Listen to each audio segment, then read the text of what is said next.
False growth with a message. During the time my heart was recovering from my divorce, my annual gynecologist appointment revealed a growth in my uterus. I was told to come back in another week as they wanted to do a different type of test and minor surgery might be necessary if it was still there. I tried not to become too alarmed or frightened, but the thought of minor surgery in my private parts was not something I wanted to experience again. I had one done a few years prior that brought me to the emergency room in excruciating pain. I decided I needed to heal myself. So I went home to Mama Hay, took out her Bible, and read, "Tumors are false growths. An oyster takes a tiny grain of sand and to protect itself grows a hard and shiny shell around it. We call it a pearl and think it's beautiful. We take an old hurt and nurse it and keep pulling the scab off it, and in time we have a tumor. I call this running the old movie. I believe the reason women have so many tumors in the uterus area is that they take an emotional hurt, a blow to their femininity, and nurse it. I call this the he done me wrong syndrome. Just because a relationship ends does not mean there is something wrong with us, nor does it lessen our self-worth. It is not what happens, it is how we react to it. We are each responsible for all of our experiences. What beliefs about yourself do you need to change in order to attract more loving kinds of behavior?" I sat stunned, absorbing this insight. That was exactly what I was thinking 24/7. He'd done me wrong. I looked up the new thought pattern. I lovingly released the past and turned my attention to this new day. All is well. I chanted this all day long while visualizing the growth disappearing. The next week at my gynecologist appointment, they used a more specific sonogram, and lo and behold, there was nothing there. I had a clean slate of health. From Quantum Healing by Dr. Deepak Chopra. The mind and body are like parallel universes. Anything that happens in the mental universe but leaves tracks in the physical one. Your body is the physical picture in 3D of what you are thinking. We don't see our bodies as projected thoughts because many physical changes that thinking causes are unnoticeable. They involve minute alterations of cell chemistry, body temperature, electrical charge, blood pressure, and so on, which do not register the focus of attention. You can be assured, however, that the body is fluid enough to mirror any mental event. Nothing can move without moving the whole. The same is true for all of existence. Anything that happens in the mental plane leaves tracks in the physical one. Hurt people hurt people. As I started waking up and discarding my armor, I realized from my relationships that I was attracting emotionally unavailable men into my life because I was emotionally unavailable to myself. I realized that if I wanted emotional stability in a relationship, I must first give it to myself. I learned that if I wanted to stop hurting, I had to stop hurting myself. That if I wanted to stop being abandoned, I had to stop abandoning myself. I would reenact my childhood trauma over and over again until I healed that core limiting belief that no one wanted me and no one loved me. I had the intellectual knowledge but had not integrated it into my heart. I still wasn't loving myself. Until I truly started loving myself and knowing I was worthy just because I exist and nothing more, I would not find the love I was looking for out there. Christianity, with its teachings of original sin, taught us we were flawed in our nature and we need forgiving. We lost our sense of a divinity, and true balance was lost as we found it easy to give but difficult to receive. Guilt and unworthiness seeped into our psyche. We will continue to experience self-denial and self-rejection until we learn we are divine. Self-love is an absolute on the path of healing. Until you can love yourself and learn you are a flawless spark of God and the great divinity, you cannot truly love others or attain mastery. Because of the trauma of abandonment I suffered throughout my life, I was insecure inside, and the only way I could manage it was to act in control. I couldn't blame my soulmates for leaving me like they did. I was just as much at fault and just as angry and violent. I just showed it in a different way. I was also still playing the victim role by blaming them. This is how we grow up to become spiritually mature adults. We take responsibility for our part in the relationship, do what we can to make amends, and choose to do things differently in the future with more awareness. It doesn't always work right away, as I found out. It's a process. For the purpose of my story about transformation, I focus on the challenging parts of my relationships. However, I'd like to state for the record that there were many beautiful positive aspects of each relationship that I cherish. I have no regrets. I'm grateful for each one. I'm also grateful to the family that adopted me. We have our dysfunctions like all families, but I love them. They are my family. Trinity. At the end of my relationship with soulmate number 3, we got a puppy. It was a bone of contention between us, as he didn't feel we should get a dog. I promised my daughter that as soon as we rented a home that allowed dogs, we'd look for one. So finally, after 15 years, our landlord gave us permission. It was a big deal to us, but my husband had no understanding and objected. After much heated discussion over this dog, we ended up getting one. Unfortunately, when this 8-week chocolate lab came home with us when we returned from India and my husband left 2 weeks later, I was devastated and could not care for the puppy properly. My 15-year-old daughter had helped, but it was teenage style, not enough.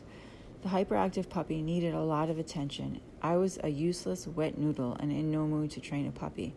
So we decided to find a better home for Trinity, which we did with a big yard and other dogs and children who were excited to have her. The day we brought Trinity over to the house was a revelation for me. As I was holding her, about to hand her over, she finally stopped barking. I hesitated, feeling an overwhelming sense of guilt and sadness. I thought about changing my mind, but then my daughter nudged me into letting her go. Trinity just looked at me quietly with sad puppy eyes, and we left. I sat in my car distraught, surprised at my feelings and my reaction. After all, I only had this puppy for a couple of weeks. I thought we barely bonded. Forgiveness of my biological mother. The next morning, running down the beach, I was thinking about Trinity and processing the situation when all of a sudden I stopped running, fell to my knees, and started sobbing.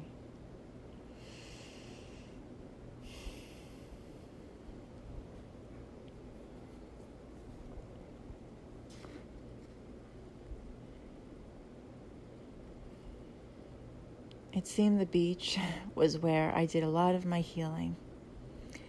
This must be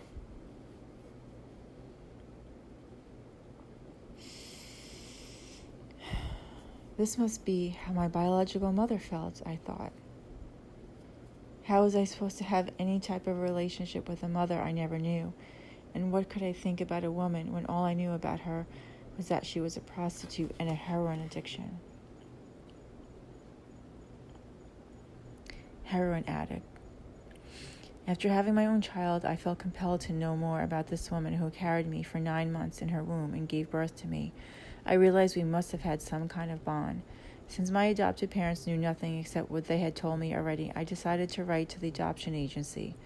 Following the legal steps of phone calls and paperwork, a couple of months later, I received a letter in the mail with everything they had in my file. This was in 2001. Coinciding with the start of my yoga journey. Since it was a closed case, the adoption agency was only legally allowed to disclose non-identifying information, and that included for my foster parents as well. After reading and learning that the first years of a child's life are the most important in development, I wanted to reach out to them and say thank you for taking care of me. I lived with them until I was 4 years old. The adoption agency said if someone had a bad experience with their foster parents, they could retaliate, so it wasn't safe. They wouldn't give me the information. Oh well. When the letter arrived, I was so nervous, so many thoughts streaming through my mind. Would I finally fit the missing pieces together of my life? Would I finally know who my mother was, my father? Would I finally know who I am? I tore it open and began to read.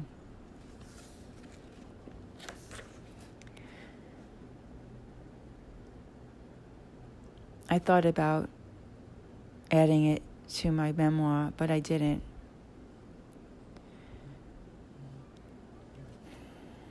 It broke my heart to read about my birth mother. I guess in the back of my mind, I was hoping that my dad was lying to me about her. I didn't want to believe what he told me was true. But sadly, the letter backed up his story. Now it was real, whereas before it could have been one of those many lies my dad told me. Her story sunk into my heart.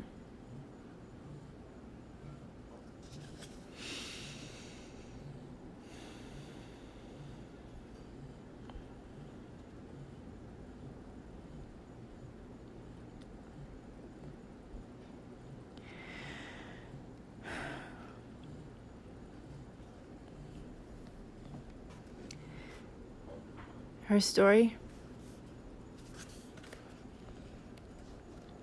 is sunk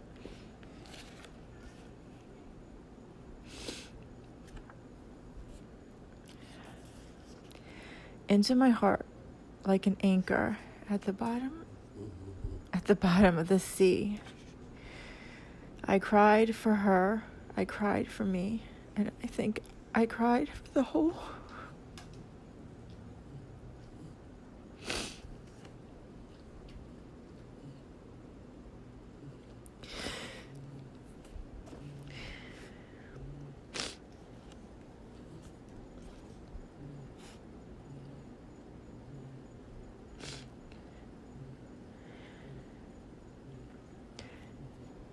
I cried for the whole world.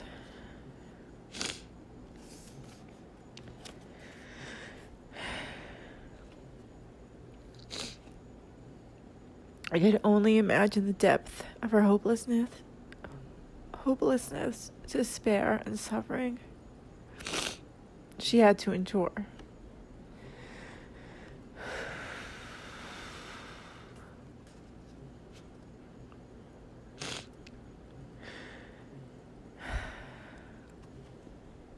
To be in the position to use sex for drugs. What was worse? Some women out of desperate times use sex temporarily to make their lives better, but my mother used sex to make her life worse. I wanted to find her, hug her, and tell her that I was okay. I was better than okay, and that I forgive her and love her.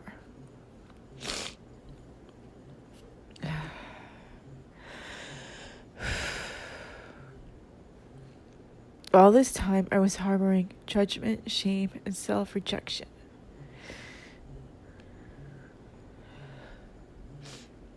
Whenever I was upset, my thoughts always went to, my mother didn't want me. Then, my mother didn't want me. My adopted mother. Then, nobody wants me. And I was in a full-blown pity party. I would cry so hard at the thought it became my reality. This was pure toxic energy to my heart. I realized she probably wanted me. There was a time, a few months after I was born, that she hesitated. According to the letter, she was ambivalent about her plan of adoption. I was 6 months old, and she was just released from prison when she visited me. My mother didn't sign the adoption papers until I was 3, after she visited me one more time. That one little sentence from the letter was my saving grace, my silver lining. That pause and indecision she had, I'm sure, was torture for her. I felt strongly that she really wanted me, but she just didn't have the means or the ability to care for me in the way that a baby deserves, similar to how I had to give up Trinity. After all, there is a bond that forms in the womb, and she did carry me for 9 months and bring me into this world. The labor lasted 11 hours and 30 minutes.